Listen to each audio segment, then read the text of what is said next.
सभी को राम राम, सभी को नमस्कार। आपके अपने YouTube channel Rajasthan GK study के एनालिसिस पर आपका स्वागत और हार्दिक अभिनंदन है। आशा और उम्मीद है कि आप सभी अच्छे होंगे। तो यहाँ पर आज हम भूगोल के 20 महत्वपूर्ण क्वेश्चन सोल्व करने वाले हैं, जो कि एग्जाम की दृष्टि से आपके लिए क्वेश्चन काफी महत्वपूर्ण रहने वाले हैं। तो क्लास स्टार्ट करने से पहले आप सभी से रिक्वेस्ट है कि क्लास को एक बार ज्यादा शेयर कर दीजिए और फटाफट क्लास के साथ जुड़ जाएगी। तो देख लेते हैं आज का पहला क्वेश्चन क्या पूछा गया है। क्वेश्चन नंबर 1 में आपकी सुमेलित करें, सुमेलित करें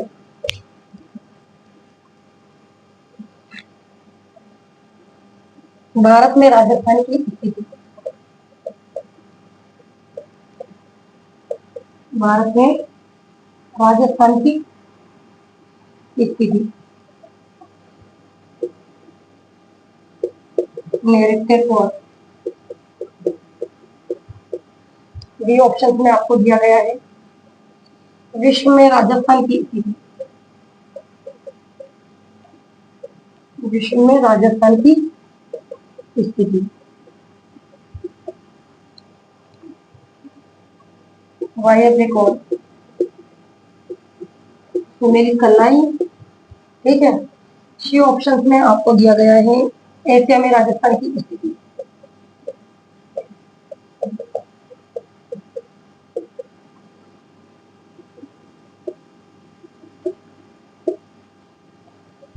ईशान कोण सुमेलित कीजिए आप इसमें। ऑप्शन आपको यहाँ पर दे दिए गए हैं। क्या क्या? 1 2 3। बी ऑप्शन में आपको दिया गया है 3 2 1। सी ऑप्शन में आपको दिया गया है 2 3 1 और डी ऑप्शन में आपको यहाँ दिया गया है 1 3 2। बताइए फटाफट आंसर। इस प्रकार से क्वेश्चन दिया जा सकता है आपको। बताइए क्वेश्चन नंबर 1 का राइट आंसर क्या होगा। भारत में राजस्थान की स्थिति कौन से कोण में है? भारत में राजस्थान की स्थिति कौन से कोण में है? वायव्य कोण में, ठीक है। इसके अलावा विश्व में राजस्थान की स्थिति ईशान कोण 2 और 3, ठीक है। और एशिया में राजस्थान की स्थिति नैऋत्य कोण। यह राइट आंसर हमारा होगा 2 3 और 1, सी ऑप्शन, ठीक है। इस प्रकार का क्वेश्चन बनाकर आपको एग्जाम में दिया जा सकता है। इसे लक्ष्य के हिसाब से समझ लेते हैं। उत्तर दिशा, दक्षिण दिशा, ये पूर्व दिशा और ये पश्चिम दिशा, ठीक है। तो उत्तर और पूर्व की जो दिशा होती है इसके बीच में कौन सा कोण होता है? ईशान कोण। ये कौन सा कोण है? ईशान कोण। या फिर उत्तर और पश्चिम के बीच का कोण क्या कहलाता है? तो वायव्य कोण। या फिर दक्षिण या पश्चिम के बीच का कोण क्या कहलाता है? नैऋत्य कोण। नैऋत्य कोण। या फिर दक्षिण और पूर्व के बीच का कोण क्या कहलाता है? आग्नेय कोण, ठीक है। कोण भी पूछा जा सकता है या फिर पूछा जा सकता है कि विश्व में राजस्थान की स्थिति कौन से गोलार्ध में है, ठीक है। या भारत में राजस्थान की स्थिति कौन से गोलार्ध में है। इस प्रकार से भी बनाकर दिया जा सकता है और कोण के बारे में भी आपसे पूछा जा सकता है। तो विश्व में राजस्थान की स्थिति इस प्रकार से है। विश्व में राजस्थान की स्थिति इस टाइप है, ठीक है, यानी ईशान कोण में। और पूछा जाए कि कौन से गोलार्ध में है, तो उत्तरी पूर्वी गोलार्ध, ठीक है। और कौन से कोण में विश्व में राजस्थान की स्थिति? ईशान कोण। भारत में राजस्थान की स्थिति ये है। भारत में राजस्थान की स्थिति इस प्रकार से है। कौन से कोण में है? वायव्य कोण में। और पूछ लिया जाए कि भारत में राजस्थान की स्थिति कौन से गोलार्ध में है, तो उत्तर पश्चिमी गोलार्ध में, ठीक है। इसके अलावा एशिया में राजस्थान की स्थिति ये वाली है। एशिया में राजस्थान की स्थिति कौन से कोण में है? नैऋत्य कोण में। क्वेश्चन बनकर आ सकता है कि एशिया में राजस्थान की स्थिति कौन से गोलार्ध में है? तो दक्षिण पश्चिमी गोलार्ध। और कौन से कोण में है? तो नैऋत्य कोण, ठीक है। यहाँ राइट आंसर हमारा सी ऑप्शन हो जाएगा कि भारत में राजस्थान की जो स्थिति है वह वायव्य कोण है, ठीक है, वायव्य कोण भारत में। और विश्व में राजस्थान की जो स्थिति है वह है ईशान कोण, ठीक है। विश्व में राजस्थान की स्थिति कौन से कोण में है? ईशान कोण में।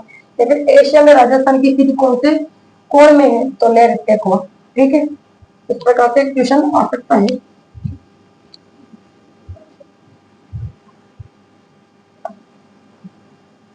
या तो कोणों के बारे में पूछा जा सकता है या फिर गोलार्ध, कौन से गोलार्ध में स्थित है। क्वेश्चन नंबर 2, दो अक्षांशों के मध्य की दूरी है ऑप्शंस 121.13 किलोमीटर, बी ऑप्शन में आपको दिया गया है 111.13 किलोमीटर, सी ऑप्शन में आपको दे दिया गया है 113.11 किलोमीटर, और डी ऑप्शन में आपको यहाँ दिया गया है 123.11 किलोमीटर। बताइए भाई क्वेश्चन नंबर 2 क्या करोगे इसका राइट आंसर। ये दो अक्षांशों के मध्य दूरी है, कितनी दूरी होती है दो अक्षांशों के मध्य, 111.13 किलोमीटर। यह right answer B option.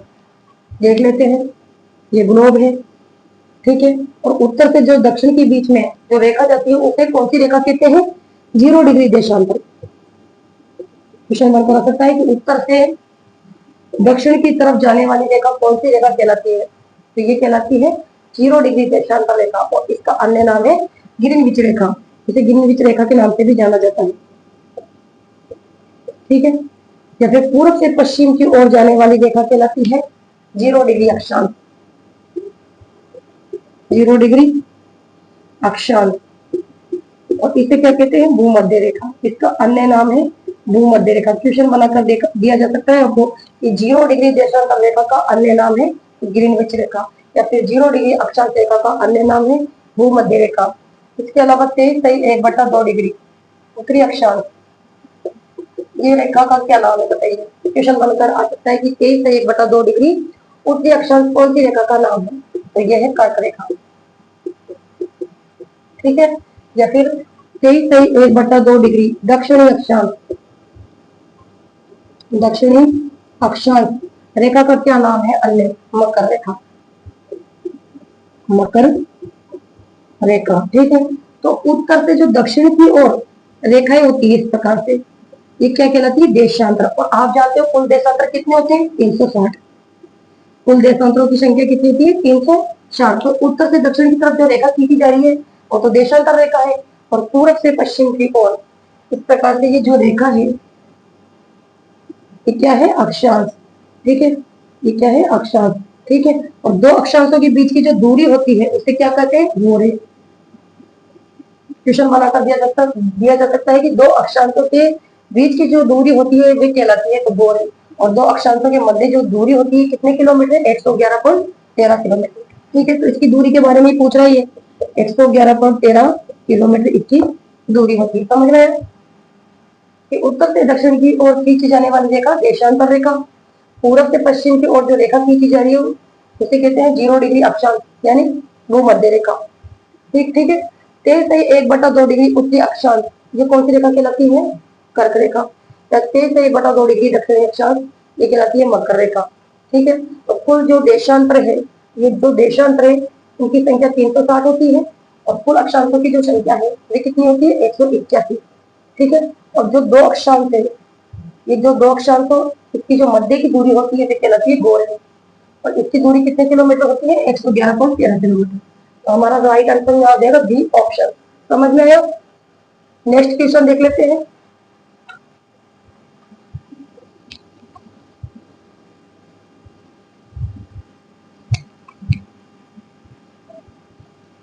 Question number 3 क्या पूछा गया है।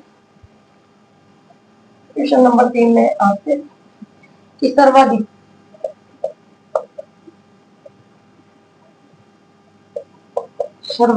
अंतर्राज्यीय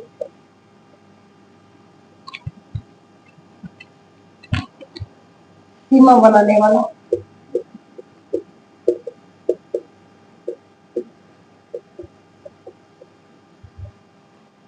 जिला है, सर्वाधिक अंतर्राज्यीय सीमा बनाने वाला जिला है। ऑप्शन कोटा, बी ऑप्शन में आपको दिया गया है चित्तौड़गढ़, सी ऑप्शन में झालावाड़, और डी ऑप्शन में आपको क्या दिया गया है, बाड़मेर। बताइए भाई फटाफट आंसर क्या करने वाले हो। क्वेश्चन नंबर 3 कि सर्वाधिक अंतरराज्यीय सीमा बनाने वाला जिला है, कौन सा जिला है जो सर्वाधिक अंतरराज्यीय सीमा बनाता है? सर्वाधिक अंतरराज्यीय सीमा बनाने वाला जिला झालावाड़। और झालावाड़ कौन से राज्य के साथ सीमा लगाता है, मुझे बताइए आप। झालावाड़ जो जिला है इसकी सीमा कौन से राज्य के साथ लगती है? मध्य प्रदेश के साथ। और कितनी सीमा लगाता है ये? 520 किलोमीटर। तो सर्वाधिक अंतरराज्यीय सीमा बनाने वाला जिला है झालावाड़ और न्यूनतम है बाड़मेर। न्यूनतम कौन सा है? बाड़मेर। और बाड़मेर की सीमा आपको पता है गुजरात राज्य के साथ लगती है। और कितनी लगाता है ये? 14 किलोमीटर की सीमा लगाता है। ठीक है, इस प्रकार से भी ध्यान में रखना है आपको। सर्वाधिक अंतरराज्यीय सीमा बनाने वाला जिला झालावाड़ और न्यूनतम बनाता है बाड़मेर। बाड़मेर लगाता है गुजरात के साथ 14 किलोमीटर की और झालावाड़ लगाता है मध्य प्रदेश के साथ कितनी? 520 किलोमीटर। ठीक है। और कोटा और चित्तौड़गढ़ ये राजस्थान के वे दो जिले हैं जो मध्य प्रदेश के साथ दो बार सीमा बनाते हैं।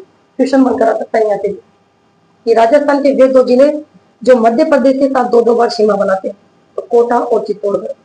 ठीक है। नेक्स्ट क्वेश्चन,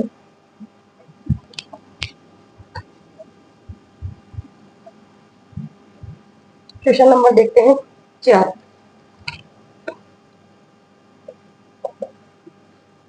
राजस्थान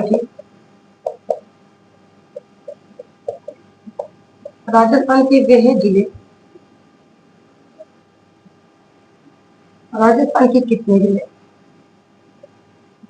राजस्थान के कितने जिले जो दो दो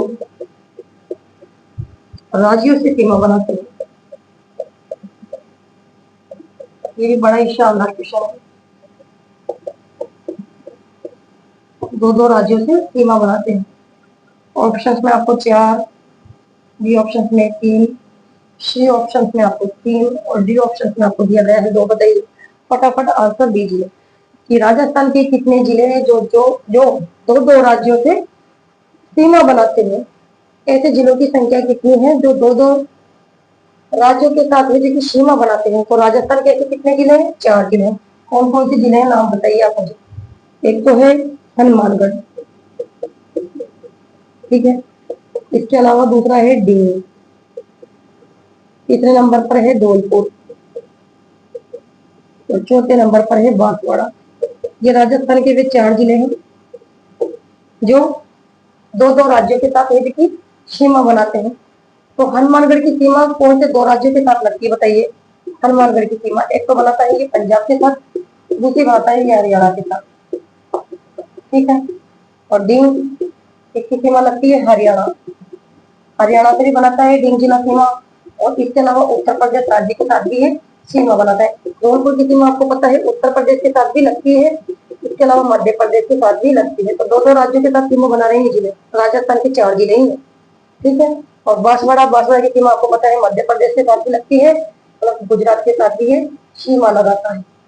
तो ये राजस्थान के 4 जिले हैं जो दो दो राज्यों के साथ सीमा बना रहे हैं। या right answer A option. Next question,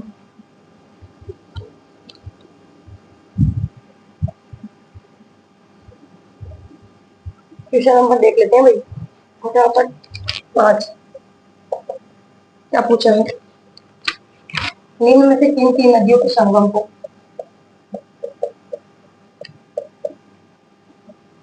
निम्न में से किन तीन नदियों के संगम को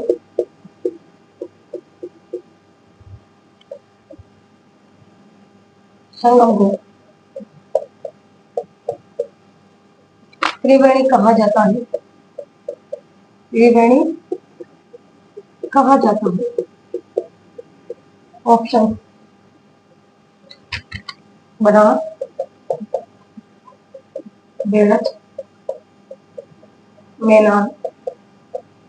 बी ऑप्शन में आपको दिया गया है कोटाई, खारी और बेड़च। सी ऑप्शन में आपको दिया गया है सोम, आहू और बाड़ी।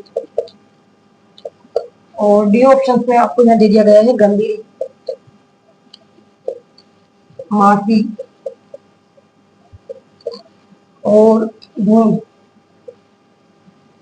बताइए फटाफट आंसर क्या करने वाले हैं। क्वेश्चन नंबर 5 का राइट आंसर क्या होगा बताइए। क्वेश्चन नंबर 5 क्या करने वाले हो कि निम्न में से किन तीन नदियों के संगम को त्रिवेणी कहा जाता है। यानी त्रिवेणी संगम बनाने वाली नदियों को आपको देखना है कौन सी नदियां है जो त्रिवेणी संगम का निर्माण करती है। तो यह राइट आंसर हो जाएगा एक ऑप्शन बनास मेरठ और मेनाल। और बनास मेरठ मेनाल ये कहाँ पर संगम बनाती है बिगोद भीलवाड़ा में। या फिर क्वेश्चन को आपको भी बनाकर दिया जा सकता है कि बिगोद भीलवाड़ा में किन तीन नदियों का संगम होता है। तो बनास का बेड़ज का और मेनाल का। इसके अलावा जो डूंगरपुर जिला है बेणेश्वर धाम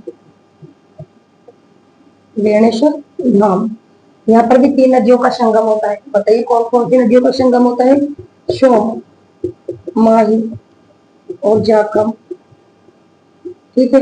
या फिर रामेश्वर धाम सवाई माधोपुर रामेश्वर धाम यहाँ पर बनास बेड़च और मेनाल इन तीन नदियों का संगम होता है ठीक है। या फिर राजमहल तो यहाँ पर भी तीन नदियों का संगम होता है कौन कौन सी का। एक तो बनास का इसके अलावा खारी का और डाई का ठीक है। क्वेश्चन बना कर दिया सकता है ये रामेश्वर धाम में कौन सी तीन नदियां त्रिवेणी संगम बनाती है। तो बनास चंबल और सीप। या फिर बेणेश्वर धाम में किन तीन नदियों का संगम होता है सोम माही जाखम। या फिर राजमहल टॉप में कौन सी तीन नदियों का संगम होता है तो बनास खारी और डाई ठीक है। इस प्रकार से क्वेश्चन बनाकर दिया जा सकता है राइट आंसर ए ऑप्शन चलेगा ठीक है। क्वेश्चन नंबर देख लेते हैं। चलिए एग्जाम में क्वेश्चन यहाँ से आने वाले घूम फिर कर ठीक है। नेहरू द्वारा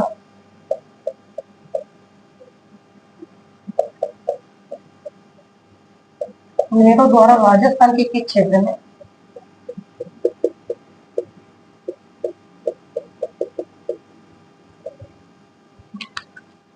सर्वाधिक सिंचाई होती है।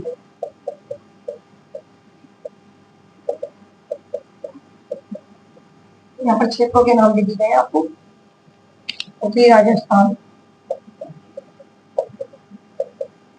बी ऑप्शन में आपको दिया गया है पूर्वी राजस्थान।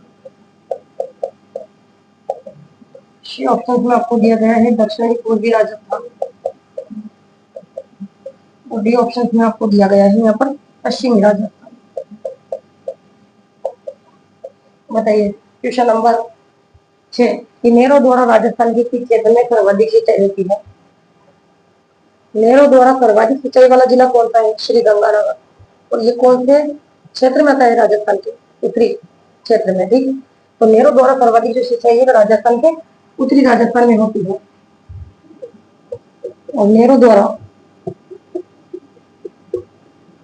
सर्वाधिक जो सिंचाई है वे कौन से जिले में होती है श्री गंगानगर या फिर क्वेश्चन बनाकर दिया जा सकता है कि नेहरू द्वारा न्यूनतम सिंचाई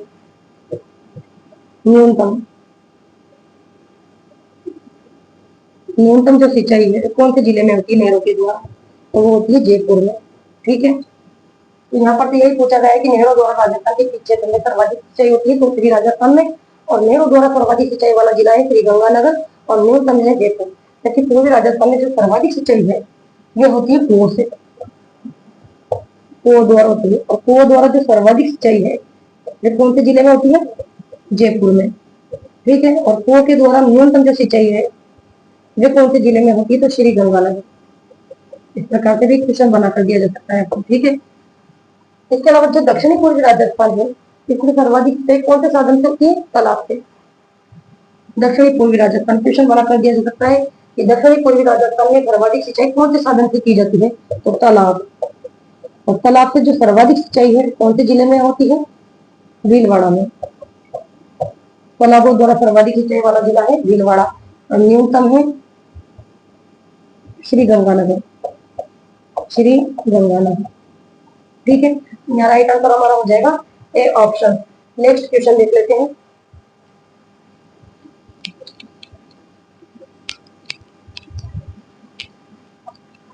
तो आपको यहाँ पर 20 महत्वपूर्ण क्वेश्चन सोल्व करवाए जा रहे हैं, ठीक है। परीक्षा से पहले आप अपनी तैयारी का स्वयं आकलन कर लो। यहाँ पर नेक्स्ट क्वेश्चन देख लेते हैं। क्वेश्चन नंबर 7, ओरई परियोजना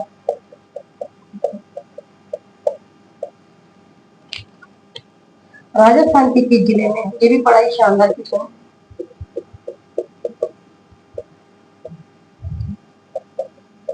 राजस्थान के किस जिले में है?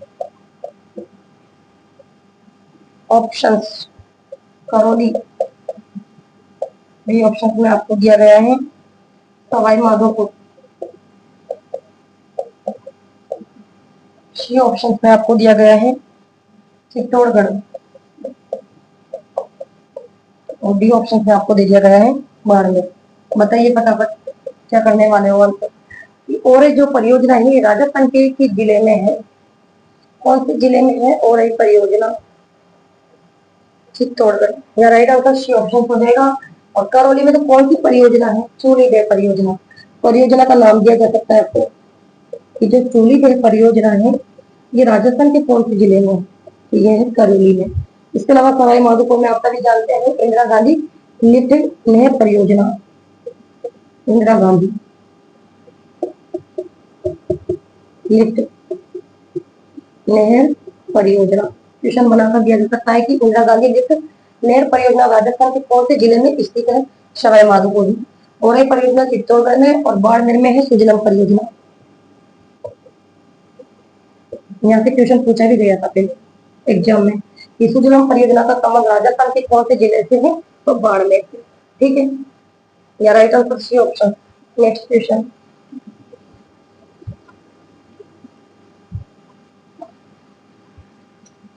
क्वेश्चन नंबर 8 क्या पूछा है कि सर्वाधिक दैनिक तापमान वाला जिला है?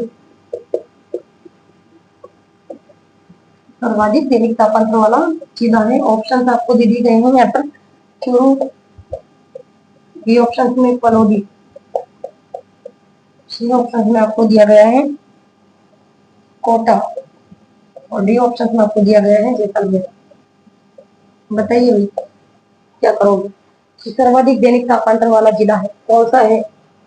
सर्वाधिक दैनिक तापमान वाला जिला, ध्यान देने वाली बात ये है, कौन सा है? जैसलमेर, ठीक है। या फिर क्वेश्चन बना कर दिया सकता है कि सर्वाधिक वार्षिक तापमान वाला जिला कौन सा है? तो क्या करोगे? दोनों में अंतर है। सर्वाधिक दैनिक तापमान वाला जिला तो जैसलमेर है, लेकिन सर्वाधिक वार्षिक तापमान वाला जिला आपसे पूछने जाए तो क्या करोगे? चूरू, ठीक है। या फिर सर्वाधिक तापमान वाला स्थान आपसे पूछा जाए तो क्या करोगे? पलौदी। इनमें अंतर है, ध्यानपूर्वक पढ़ना है आपको, ठीक है। यहाँ पर तो यही पूछा गया है कि सर्वाधिक दैनिक तापमान वाला जिला है तो जैसलमेर, और सर्वाधिक वार्षिक तापमान वाला जिला है चूरू, या फिर सर्वाधिक तापमान वाला स्थान आपसे पूछा जाए तो पलौदी, ठीक है। नेक्स्ट क्वेश्चन,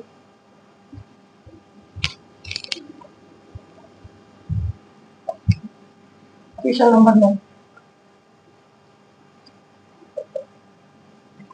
क्या पूछा है? क्वेश्चन नंबर 9 में आपको सुमेलित करने के लिए दिया गया है, आपको सुमेलित करें। यहाँ पर आपको मिट्टियां दे दी गई है, मिट्टी और जिले। ऑप्शन आपको दिए गए हैं रेविडना, रेवेना, उदयपुर। सुमेलित करना है। बी ऑप्शन में जिप्सी कैरत, जैसलमेर। सी ऑप्शन में आपको दिया गया है Chelsea brown, Chelsea brown, Bikaner. और डी ऑप्शन में आपको यहाँ दे दिया गया है पर्वतीय मृदा,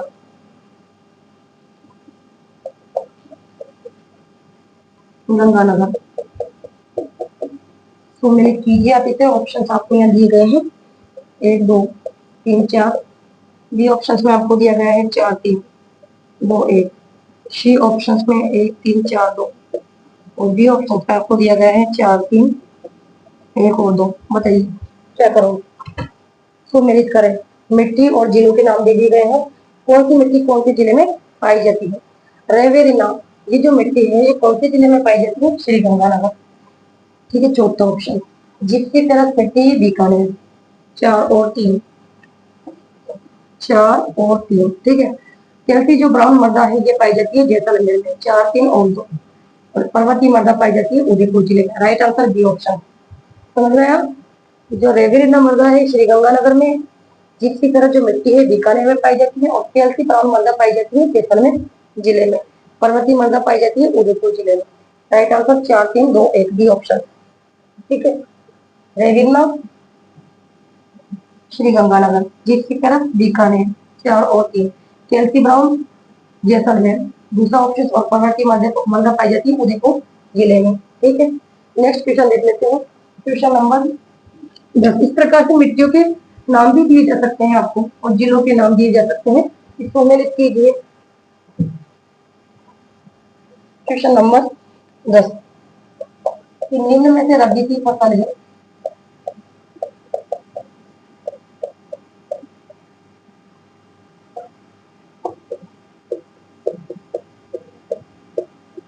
ऑप्शन, फसलों के नाम दे दिए गए आपको, मूंग, ज्वार, अलसी, अखबार। बताइए भाई क्या करने वाले कि निम्न में से रबी की फसल है। 4 ऑप्शन थे आपके पास, तो देख लीजिए कौन सी रबी की फसल है। और रबी की फसल को क्या कहा जाता है? ओनालू। ओनालू के नाम से भी फिर जाना जाता है। और रबी की फसल कब बोई जाती है, कौन से महीने में बोई जाती है? तो ये बोई जाती है अक्टूबर और नवंबर। अब देख लीजिए अब इनमें से रबी की फसल के बारे में पूछा जा रहा है। मूंग में से रबी की फसल है मूंग, ज्वार और गुआर। ये तो कैसी फसलें हैं? खरीफ की, खरीफ की फसल है। क्योंकि जो अलसी है ये कैसी फसल है? रबी की फसल है। और जो खरीफ की फसल है इसको किस नाम से जानते हैं? श्यालू के नाम से। ठीक है, और जो खरीफ की फसल है कब बोई जाती है? जून, जून और जुलाई के महीने में। ठीक है, यहाँ से भी क्वेश्चन बनाकर दिया जा सकता है कि रबी की फसल को कहा जाता है या फिर खरीफ की फसल को कहा जाता है, या फिर रबी की फसल कब बोई जाती है, या फिर खरीफ की फसल कब बोई जाती है, या फिर निम्न में से रबी की फसल है, या फिर निम्न में से खरीफ की फसल है। ठीक है, right answer C option. Next question,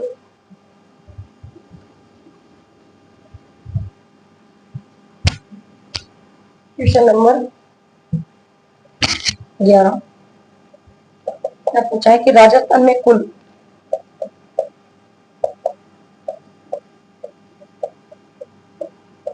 कितने कृषि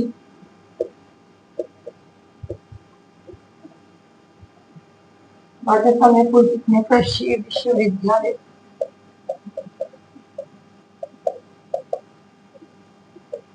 हैं? ऑप्शन 2 या 3 या 5 या फिर 7। बताइए कितने कृषि विश्वविद्यालय हैं राजस्थान में? राजस्थान में कुल कितने कृषि विश्वविद्यालय हैं? 7, सॉरी 5, 5 कृषि विश्वविद्यालय। विश्वविद्यालय नाम बताइए कौन कौन से 5 कृषि विश्वविद्यालय है? या तो राइट आंसर सी ऑप्शन हो जाएगा कि राजस्थान में कुल कितने कृषि विश्वविद्यालय है और 5 कौन कौन से कृषि विश्वविद्यालय है। एक तो है जयपुर कृषि विश्वविद्यालय, जो जोधपुर, जयपुर जोधपुर, इसके अलावा उदयपुर कृषि विश्वविद्यालय, बीकानेर कृषि विश्वविद्यालय, या फिर कोटा कृषि विश्वविद्यालय। ये 5 कृषि विश्वविद्यालय है। ठीक है, तो यहाँ पर ये पूछा गया कि राजस्थान में कुल कितने कृषि विश्वविद्यालय हैं? 5 कृषि विश्वविद्यालय। जयपुर, जोधपुर, उदयपुर, बीकानेर, कोटा। 5 कृषि विश्वविद्यालय। नेक्स्ट क्वेश्चन देखते हैं।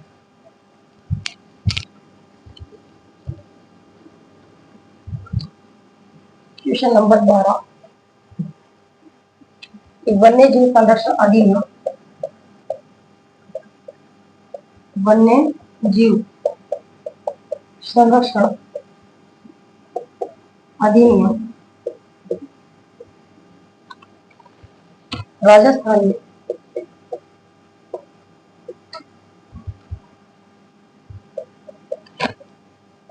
कब लागू किया गया?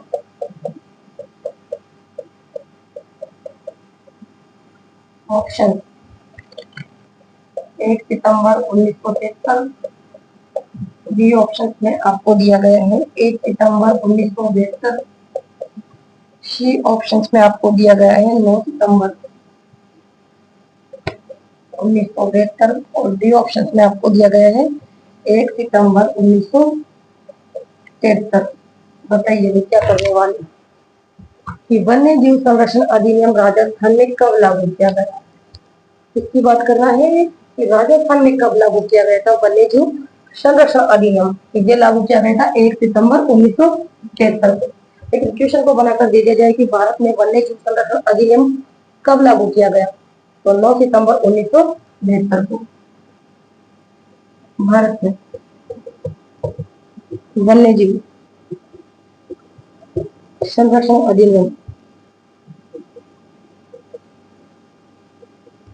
लागू किया गया, तो 9 सितंबर 1972 को। और राजस्थान में वन्य जीव संरक्षण अधिनियम 1 सितंबर 1973 को लागू किया गया है। यहाँ राइट आंसर ए ऑप्शन हो जाएगा। नेक्स्ट क्वेश्चन देखते हैं।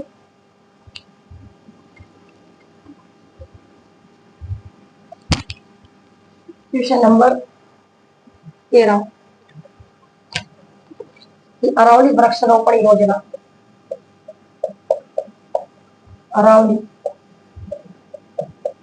वृक्षारोपण योजना कब प्रारंभ की गई?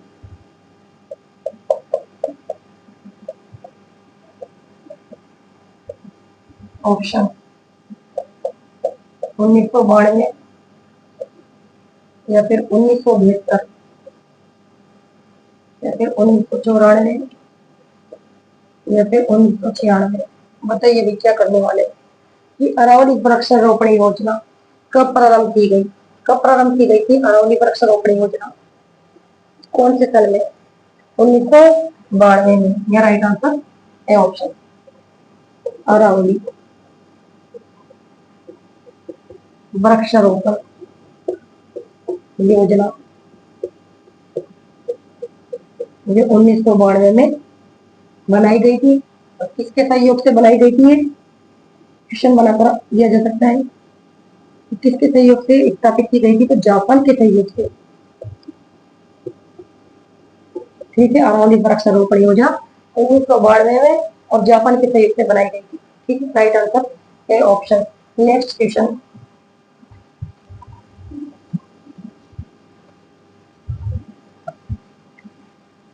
क्वेश्चन नंबर देखते हैं 14। क्या पूछा है कि राजस्थान का प्रथम रोपवे है,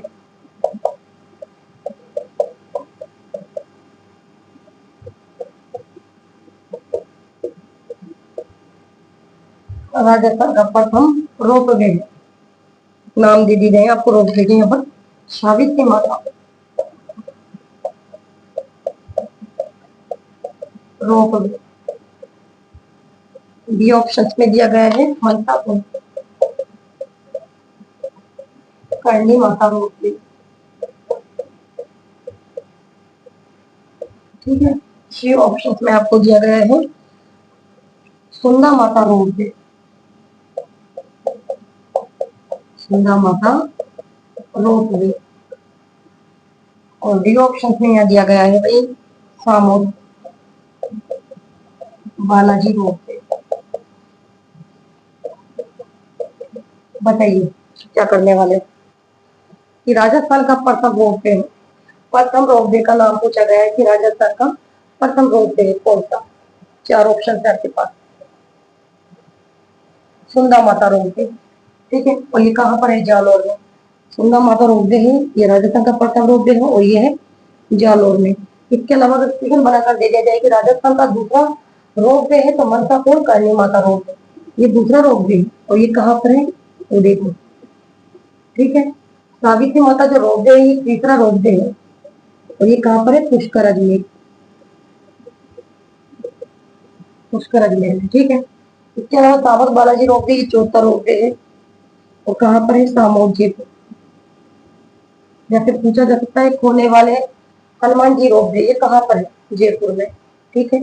या फिर पूछा जा सकता है कि नीमच माता रोपवे कहाँ पर है? तो नीमच उदयपुर में। या फिर जीण माता रोपवे ये कहाँ है? रेवाशा शिखर में, ठीक है। रोपवे के नाम दिए जा सकते हैं आपको और पूछा जा सकता है कौन से जिले में स्थित है या फिर राजस्थान का कौन सा रोपवे है, ठीक है। या राइट आंसर सी ऑप्शन होगा। नेक्स्ट क्वेश्चन,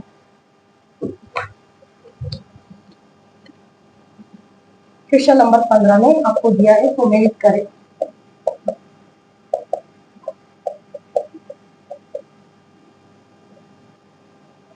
ग्रीष्म महोत्सव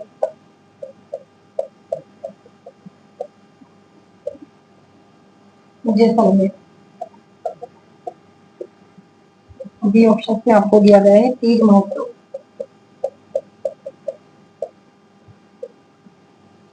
भरतपुर। सी ऑप्शन में आपको दिया गया है ब्रज महोत्सव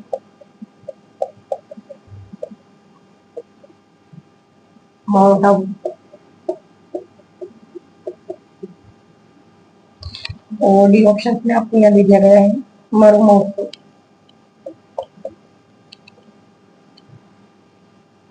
जयपुर। तो मैंने कीजिए तो आप इसे ऑप्शन आपको यहाँ दे दिए गए हैं 1 2 4 3 3 4 2 1। सी ऑप्शन में 1 2 3 4 और डी ऑप्शन में 3 4 1 2। बताइए भाई क्या करने वाले हैं? ग्रीष्म महोत्सव कहाँ मनाया जाता है?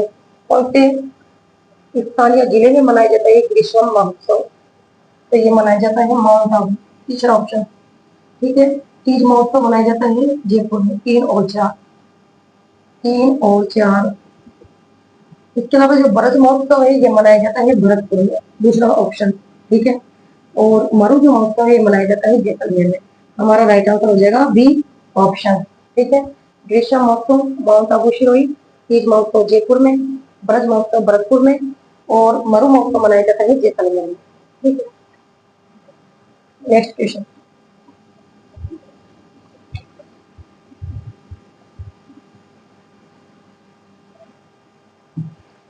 क्वेश्चन नंबर 16 क्या पूछा है? ग्रामीण गैर कृषि विकास अभिकरण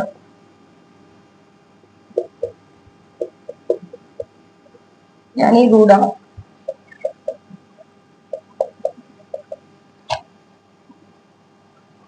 का मुख्यालय पूछा है कहाँ पर है? ऑप्शन आपको यदि दी गए हैं जयपुर, जोधपुर, कोटा, बीकानेर। बताइए क्या करने वाले हैं? क्या पूछा है? ग्रामीण गैर कृषि विकास अधिकार रूडा का मुख्यालय है। या फिर आ सकता है ग्रामीण गैर कृषि विकास अधिकार रूडा की स्थापना कब की गई? ग्रामीण गैर कृषि विकास अभिकरण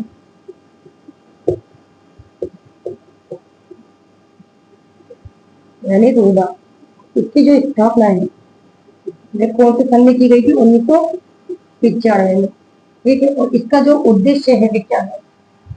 उद्देश्य भी पूछा जा सकता है आपसे, क्या उद्देश्य है? ग्रामीण गैर कृषि क्षेत्रों को बढ़ावा देना,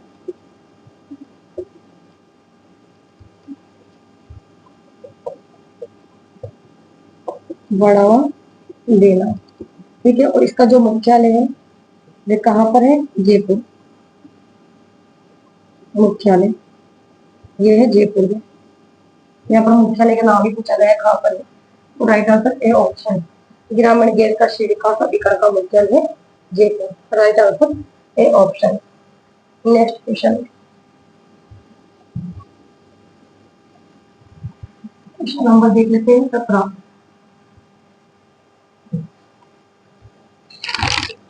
क्या पूछा है, यहाँ पर भी आपको सम्मिलित करने के लिए दिया गया है, सम्मिलित करें।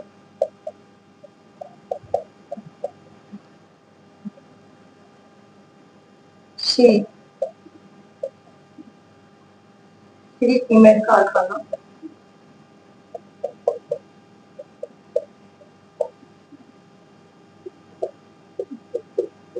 सवाई माधोपुर। बी ऑप्शन में आपको दिया गया है श्री राम सीमेंट कारखाना ब्यावर। सी ऑप्शन में आपको दिया गया है जेके सीमेंट कारखाना कोटा। और डी ऑप्शन में आपको दिया गया है जयपुर सीमेंट कारखाना चित्तौड़गढ़। ठीक है, ऑप्शन आपको दे दिए गए, इसको मिलित कीजिए आपसे। 3 4 2 1 2 3 4 1 1 4 2 3 2 4 1 2। बताइए क्या करोगे, सुमेलित कर दीजिए, करें यहाँ पर। ठीक है, सुमेलित करने के लिए आपको दिया गया है सीमेंट के कारखानों के नाम दे दिए गए हैं। तो ये जो कारखाने हैं कहाँ पर है, ये सीमेंट कारखाना ये कहाँ पर है बताइए। श्री सीमेंट कारखाना ये तो है ब्यावर में। ठीक है, और श्री राम सीमेंट कारखाना है कोटा में। दूसरा और तीसरा ऑप्शन, दूसरा और तीसरा ऑप्शन। ठीक है, इसके अलावा जेके सीमेंट है ये है निम्बोड़ा चित्तौड़गढ़ में, चौथा ऑप्शन। और जयपुर सीमेंट कारखाना है सवाई माधोपुर में। ठीक है, क्वेश्चन बनाकर दिया जा सकता है जो जयपुर सीमेंट कारखाना है ये सवाई माधोपुर में है, और इसकी जो स्थापना है ये कब की गई थी 1953 में। क्वेश्चन बनाकर दिया जा सकता है कि आजादी के बाद प्रथम सीमेंट कारखाना है, तो यह है जयपुर सीमेंट कारखाना। कहाँ पर है, सवाई माधोपुर में, जिसकी स्थापना 1953 में की गई थी। ठीक है, श्री सीमेंट कारखाना। ठीक है, इसके अलावा जो श्री राम सीमेंट कारखाना है ये कहाँ पर है, ये है कोटा जिले में। ठीक है, और इसकी जो स्थापना है श्री राम सीमेंट कारखाने की 1985 में की गई थी। ठीक है, इसके अलावा जो जेके सीमेंट कारखाना है निम्बाड़ा चित्तौड़गढ़ में स्थित है, और इसकी स्थापना की गई थी 1988 में। इस प्रकार से ध्यान में रखना है। इसके अलावा और कौन सा बचा है, जयपुर सीमेंट कारखाना मैंने आपको बता दिया, जेके सीमेंट बता दिया, श्री राम सीमेंट की स्थापना 1985, और श्री सीमेंट जो कारखाना है ब्यावर में, इसकी स्थापना की गई थी 1985 में। समझ में आया आपको कि जो श्री सीमेंट कारखाना है ये कहाँ पर है, ब्यावर जिले में है, और इसकी स्थापना कब की गई थी 1985 में। श्री राम सीमेंट कारखाना है कोटा में, जिसकी स्थापना भी 1985 में की गई थी। और जेके सीमेंट ये है निम्बाड़ा चित्तौड़गढ़ में, जिसकी स्थापना 1988, और जयपुर सीमेंट कारखाना है सवाई माधोपुर में, जिसकी स्थापना 1953 में की गई। या राइट आंसर हमारा बी ऑप्शन हो जाएगा। नेक्स्ट क्वेश्चन देख लेते हैं।